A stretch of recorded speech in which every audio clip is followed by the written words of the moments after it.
General Ibrahim Babangida has explained the reason he annulled the June 12, 1993 presidential election, which was won by the late Chief MKO Abiola. On June 12, that is next month, Nigeria will mark it as Democracy Day again. Babangida said, they will kill me, the president-elect Chief MKO Abiola, if I went ahead with the election and announced the winner of the elections, which we all know to be Bashorun Chief MKO Abiola. He said, I know so. I am not daft. He won. He tried. I feel bad about the whole matter. Professor, I do not see how they will spare you because they know you are my principal confidant. You think they do not know you? They know. They know you are with me now. They saw you coming in and they know you are with me now. I cannot kill myself for the sake of what the country wants. I am sorry. IBB lamented. It was astonishing to hear a general stating that he could not lay down his life for his country.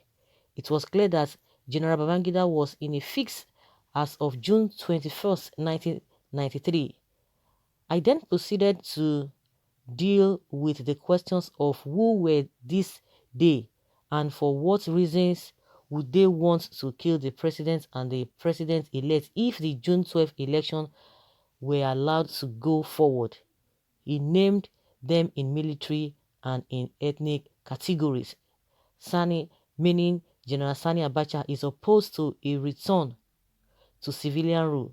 Sani cannot stand the idea of Chief Abiola, a Yoruba, becoming his commander-in-chief. Sani seems to have the ears of the northern leaders that no southerner, especially from the southwest, should become the president of the country. Sani seems to rally the northern elders to confront me on the matter. He is winning.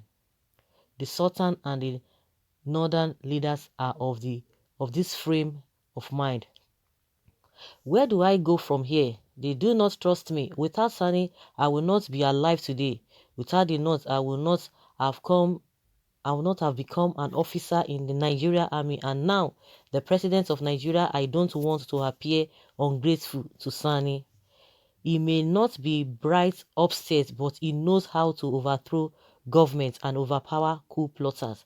He saw to my coming to office in 1985 and to my protection in the many coups I faced in the past, especially the Oka coup in 1990, where he saved me and my family, including my infant daughter. Sani risked his life to get me into office in 1983 and 1985. If he says he does not want Chief Abiola, I will not force Abiola on him. Hi. He also named Lieutenant General Dongoyaro and Brigadier General David Mark as those who were against Chief Abiola. In fact, he quoted David Mark as saying, I will shoot Chief Abiola the day National Electoral Commission pronounces him elected president. Who? The source of this article is The Tale of June 12, The Betrayal of the Democratic Rights of Nigerians by Professor Omorui. From the newsnigeria.com.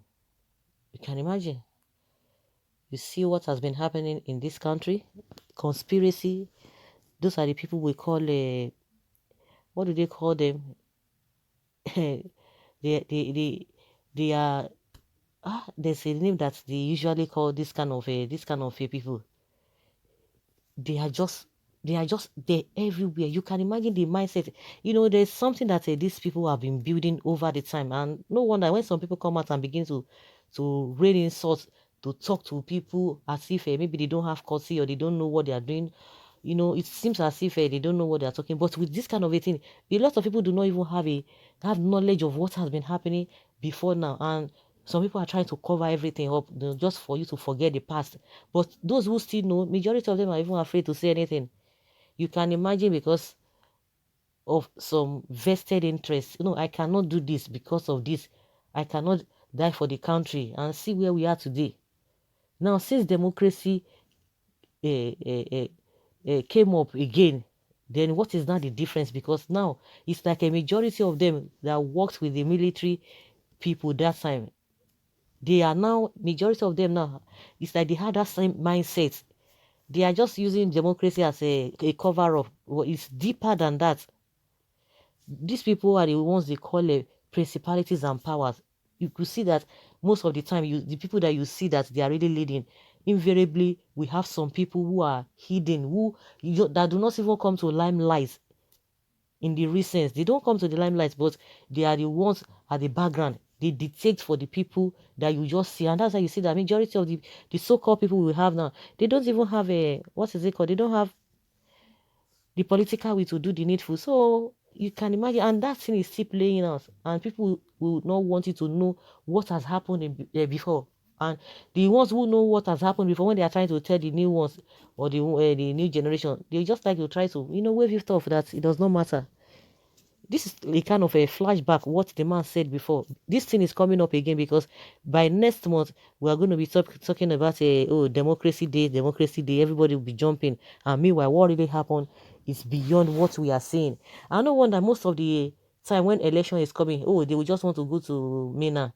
They want to go and pay homage. They want to go and do this. They want to go and do this. You can imagine the same David man that was talking about that if he personally do this to Abiola, if uh, what did they call them that time? National Electoral Commission, if they dare announce him. The same man that was talking about it, Nigerians do not need a GSM, they don't need phone because they want to be controlling their own conversation at that level so that people will not be able to do a lot of things. And it's because of the social intervention of social media or the emergence of social media. Now that is why we can hear a lot of things just like that. A lot of people don't even need, some people still go to newspaper stand, but before you talk about newspaper stand, then immediately if you get any whatever, you take the picture, you take whatever, you send it, it's gone within some seconds. It's gone everywhere. But they don't want that, and that is why we are still where we are today. Tell me, ask me, why is it that we cannot, up till now, we can't even boast of electricity, we can't even boast of social amenities, normal things that we are supposed to be enjoying? Nothing. And that thing is still there. A lot of them that are serving now, they served those military people when they were there, and that's why majority of them do not even have conscience.